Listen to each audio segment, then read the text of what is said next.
ଯେଉଁମାନେ ସଂସାରରୁ ବାସ୍ତବରେ ବିରକ୍ତ ସେମାନଙ୍କ ପାଇଁ କର୍ମ ସନ୍ନ୍ୟାସ ମଧ୍ୟ ଉପଯୁକ୍ତ ଅଟେ। କର୍ମ ସନ୍ନ୍ୟାସୀମାନେ ଦ୍ରୁତ ଗତିରେ ଉନ୍ନତି କରିଥାନ୍ତି ଏବଂ ସର୍ବତ୍ର ସୁଖ ଅନୁଭବ କରିଥାନ୍ତି।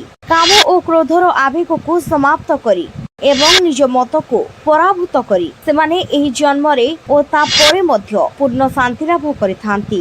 ଶାନ୍ତି କୌଣସି ବାହ୍ୟ ପରିସ୍ଥିତି ଉପରେ ନିର୍ଭର କରେ ନାହିଁ। ଏହା ସିଦ୍ଧ ହୋଇଥିବା ଇନ୍ଦ୍ରିୟ ମନ ଓ ବୁଦ୍ଧିର ପରିଣାମ ଅଟେ। ବାହ୍ୟ ପରିସ୍ଥିତି ଯେପରି ହୋଇଥିଲେ ବି ମନ ଓ ଚିନ୍ତନରେ ଅନ୍ତର୍ମୁଖୀ ହୋଇଥିବା ସନ୍ନ୍ୟାସୀମାନେ ସୁଖର ସାଗର ନିଜ ମଧ୍ୟରେ ପାଇଥାନ୍ତି ଏବଂ ଆଭ୍ୟନ୍ତରୀଣ ସମସ୍ତ ପ୍ରକ୍ରିୟାକୁ ସୁନିୟୋଜିତ କରି ସେମାନେ ସର୍ବତ୍ର ଏକ ପ୍ରକାରର ଶାନ୍ତି ଅନୁଭବ କରନ୍ତି ଓ ଏଠାରେ ହିଁ ମୁକ୍ତି ପ୍ରାପ୍ତ କରନ୍ତି। ଦିନଟି ଆପଣଙ୍କ ପାଇଁ ମଙ୍ଗଳମୟ ହେଉ। ଜୟ ଶ୍ରୀକୃଷ୍ଣ। ଯେଉଁମାନେ ସଂସାରରୁ ବାସ୍ତବରେ ବିରକ୍ତ ସେମାନଙ୍କ ପାଇଁ କର୍ମ ସନ୍ନ୍ୟାସ ମଧ୍ୟ ଉପଯୁକ୍ତ ଅଟେ।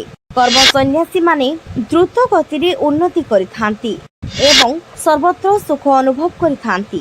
କାମ ଓ କ୍ରୋଧର ଆବେଗକୁ ସମାପ୍ତ କରି ଏବଂ ନିଜ ମତକୁ ପରାଭୂତ କରି ସେମାନେ ଏହି ଜନ୍ମରେ ଓ ତାପରେ ମଧ୍ୟ ପୂର୍ଣ୍ଣ ଶାନ୍ତି ଲାଭ କରିଥାନ୍ତି। ଶାନ୍ତି କୌଣସି ବାହ୍ୟ ପରିସ୍ଥିତି ଉପରେ ନିର୍ଭର କରେ ନାହିଁ। ଏହା ସିଦ୍ଧ ହୋଇଥିବା ଇନ୍ଦ୍ରିୟ ମନ ଓ ବୁଦ୍ଧିର ପରିଣାମ ଅଟେ।